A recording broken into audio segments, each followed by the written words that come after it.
Homemade pasta చేసుకుందామా? ముందుగా stove వెలిగించుకుని ప్యాన్ పెట్టుకొని వాటర్ వేసుకుని దాంట్లోకి కొంచెం ఉప్పు కొంచెం నూనె వేసుకుని బాగా మరగనివ్వండి. ఆ తర్వాత మనం పాస్తా వేసేసుకుని ఒక 80% బాగా ఉడకపెట్టండి.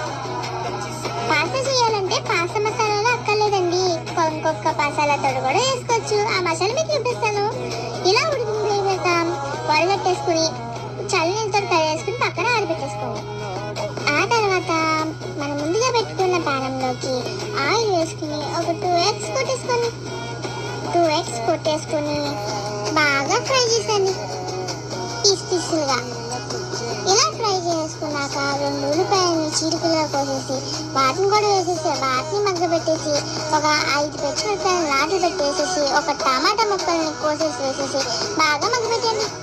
ఆ తర్వాత కొంచెం ఉప్పు కొంచెం కారం అలాగే ఆచి చికెన్ మసాలా కొంచెం పొడి వేసుకుని ఒక గ్లాస్ వాటర్ పోసుకుని మరిగిపోయాక మన పాస్తా వేసేసుకుని దగ్గరకంటే రానివ్వండి.